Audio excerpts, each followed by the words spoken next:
Hello YouTube, this is Shirley426 and today we're trying out something new. So on my last channel reports, I believe that was channel report 2020 as well, and I mentioned that I was now trying to get into Transformers and I would eventually review some Transformers products. Now which is why I'm trying out this latest product that I've purchased. But keep in mind, this is not my first Transformers toys at all.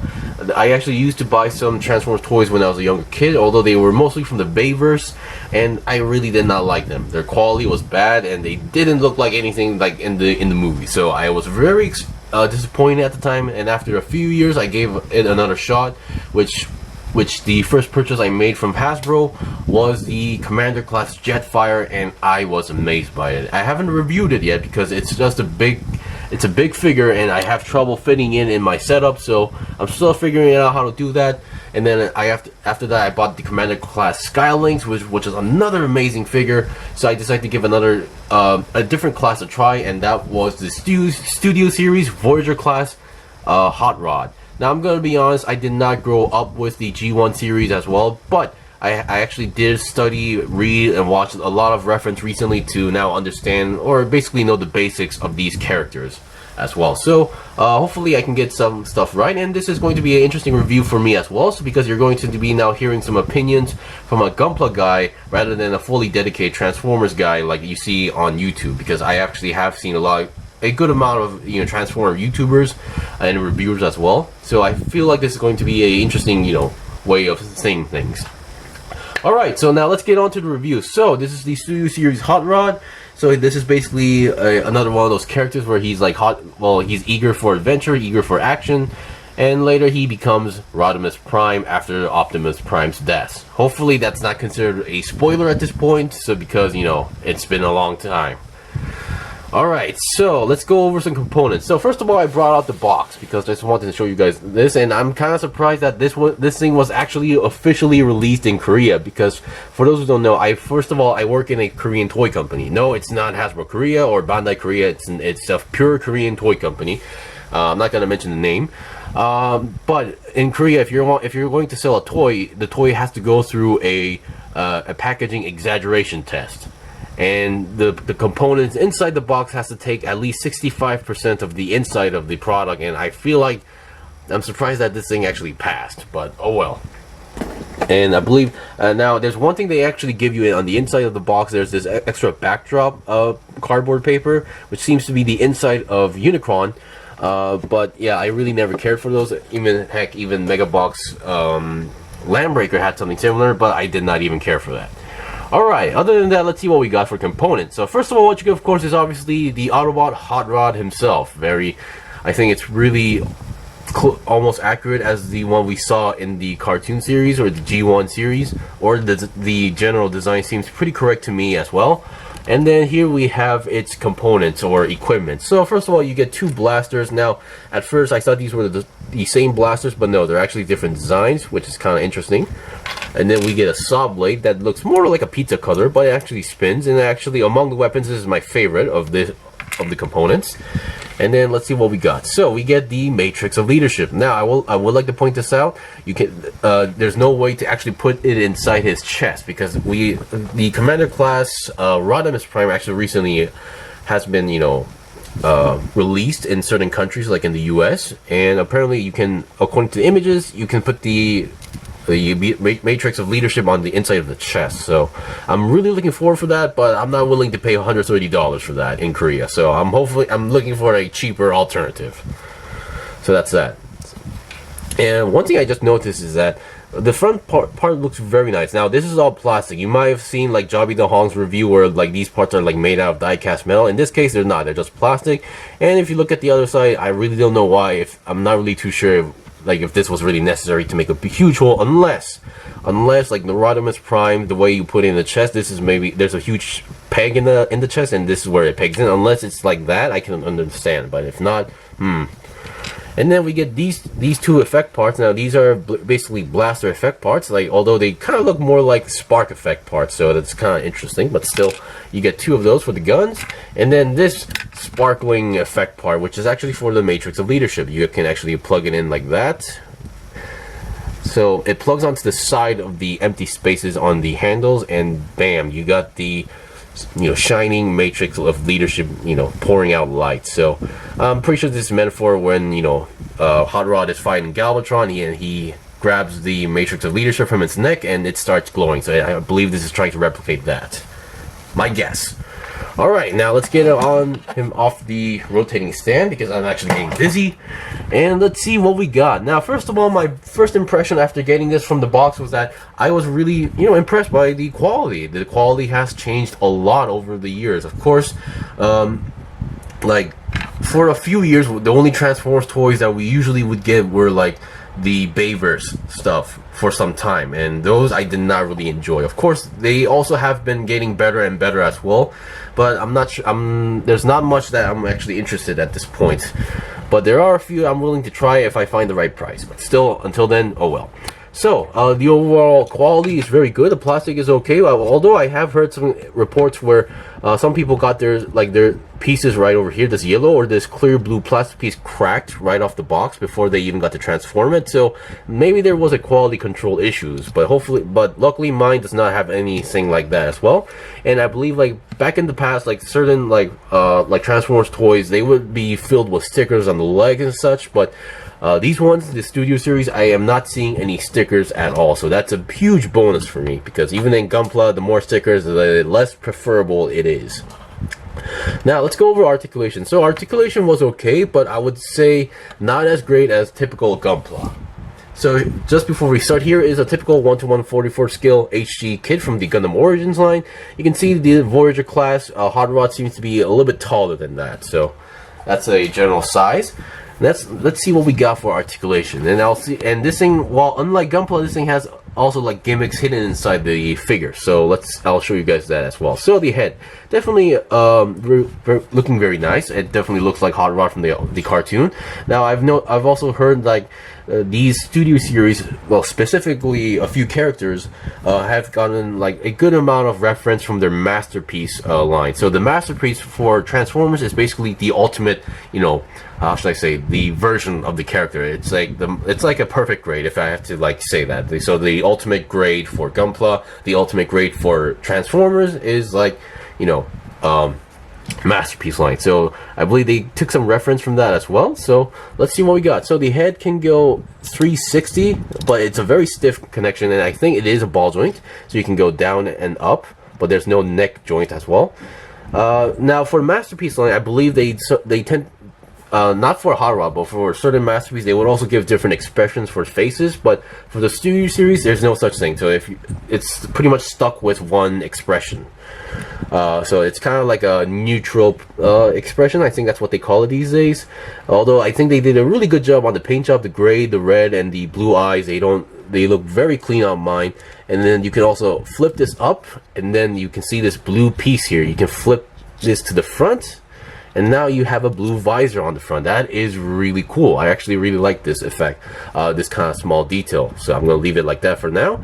Now the part that I'm kind of disappointed, well, not exactly disappointed, I was kind of expecting this, but the only part that I find a little bit lacking, one of the few areas that I find lacking in terms of articulation were the shoulder joints. Because in terms of Gunpla, first of all, Gunpla, oh, sorry about that. So usually we would have this forward and backward movement, and having this articulation there's a huge difference of not having it as well. So you have this extra here, but in terms of Hot Rod, for example, there is sign of that articulation. You can see there is slight movement here, but no. So that's pretty much, you can replicate that if you open this section up here, but once you actually have everything closed up that you're supposed to have in there, you barely get any movement. So this actually does hinder the arm articulation a lot. So number one, you can technically kind of force your way to go 360. Hopefully I don't break the wings on the back.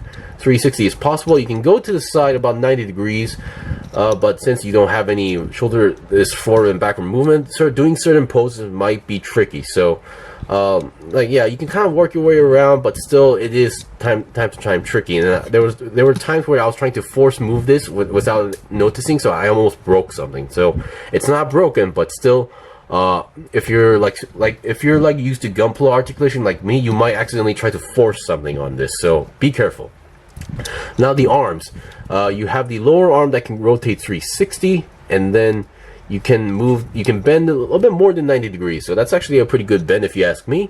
And the hands can rotate, although 360 might be tricky on this one, but still works. This is not a ball joint. You can see there's that T-shaped peg there, so you can rotate it, and the hands can move, but let's see, as far as I know, all the fingers move together, so no individual fingers. And then one thing I've noticed, well, not noticed, that you can flip this open, and then you have to make it into a fist, and then there we go. You can plug this out to have a big giant peg, and then on the other arm, I'll show you guys where these are used actually. So do the same thing, open it up, and then you can flip this section here, and then close it up. So you have this part, which looks like some sort of fuel injector or some sort of like a blowtorch. It's either one of those things, so do let me know what it is. And that's pretty much it for this arm. So this hand does not actually do anything other than that to give that extra gimmick. And then for this other hand, which has a huge peg, you can pretty much plug in. This is meant for the saw blade. Now the saw blade plugs in, but it's a very stiff or a very tight peg, so be careful not to force it or break it. But still, once you have it in, it looks very nice, and you can rotate it. I do like this weapon, but I'm not sure how effective or efficient this weapon is. I feel like these type of weapons should be like with like Ratchet, like a medical doctor or something like that, or an engineer type character. So that's that. So let me just put that back to normal. So I did enjoy these type of small gimmicks because it's something that we usually don't see on Gunpla. All right, so that's that, and let's look at the back. So here we have the back going on here. This was how it was designed in the show, so I can't really complain about this, but it does, seem a little bit goofy to me, but still, that's it. And here we have some pegs here. So what you can do is according to the manual, you can plug in each rifle here, although this is kind of a stretch if you ask me, but still you have these wings here on the guns, so you can plug it into the back, and then after you plug those two in, you can actually now, using the other side of the peg, you can now store in the saw blade onto the back. I'm gonna be honest, I'm not sure if this is how it was in the show, but still does not look that great. But hey, I know that there are certain people, especially like Jobby the Hong, he does like weapon storage, so yeah, not gonna complain about that. Alright, so now let's look at the main body. So there's no ab crunch as far as I know. And then you have a nice rotation here. 360 twist is possible. And then now these may look like front skirts, but they actually move together with the legs. So you can move forward pretty well. You get a nice 90 degree bend from the front. Back, not so much, because apparently it's colliding with the top. And then you can go to the side about 90 degrees, so that's very nice. And then we have a nice bend going on here. Now keep in mind, you have to, I believe, as far as I know, you have to see these yellow joints. But when for transformation, you have to like kind of fold it in like that to hide the joints. So yeah. Of course, if you like your characters to be look shorter, I guess you can technically do that, but I don't know, kind of looks awkward without the yellow, so I tend to extend it like that. Now the feet was also one of the parts that I was kind of, felt like it was lacking, because number one, the feet are not ball joints. So like Gunpla, for example, the feet are connected as a ball joint, so you have a really nice pivot going on here. You can rotate side to side, you can go up and down pretty easily. But in this case, this is pretty much on like specific joints, so you do have like a pivot, but that's as far as you go. So you have a pivot forward a little bit, and then backward not so much. So yeah, the pivot, so balancing this guy might be a little bit tricky at first. I actually had some trouble balancing it, but after getting used to it, after a few trials, I can now see the limitations of the balancing, but still it's not too difficult. It works, and it works pretty well. And once again, these are also one of those figures I have no issues doing like the kneeling pose, so that's a big bonus for me, because I tend to have trouble doing this pose with Gunpla a lot for some reason. It could be the fact that this is a figure, and while Gunpla is more of a model kit, so you have the risk of breaking it more easily. So, but this is a much more figure, and then the plastic seems very more flexible-ish. So yeah, less breakage. All right, so let's see some examples here. So before we do the transformation, so I'm just going to show you guys one example for the gun. You can, as mentioned, you can plug the spark effect in, and then you can plug in the, oops, sorry about that. You can plug in the gun like that. Well, okay, let's just ignore that. So you can hold this as well. So if you want to do a double hand gun pose, you can do that as well. And once again, like in the show or in the mentions on the boxes, you are technically able to hold this, but once again, because without the extra shoulder articulation, at first for me this was kind of tricky, but once you get kind of like fiddle it around with a bit, it is possible to do so. So I'm just gonna do this like, you know, like this, so you can actually hold the Matrix of Leadership, and you can now connect the spark effect if you want to do so. Alright, so now this being a transformer figure, there's only one thing left to do, and I'll be right back with the transformation, because if I do this in front of camera, it's going to take a long time, so I'll be right back. Okay, I'm back. So here we have the vehicle form of Hot Rod. So before I go into any detail, I would like to mention that Hot Rod himself, he actually does have a side swivel. I forgot to show that aspect, so I'm terribly sorry for that. So now in his vehicle form, there's not much gimmicks to it, but you are able to actually store the weapons the same way how Hot Rod stored his weapons on his backpack. So you can attach these two guns here. There's also another port here on the back, so if you want to attach these here, if you can do that as well.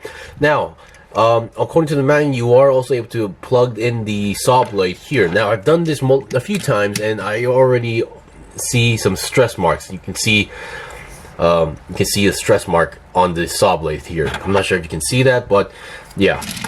Even I tried to connect it on each side as well, but now if this goddamn camera could focus properly.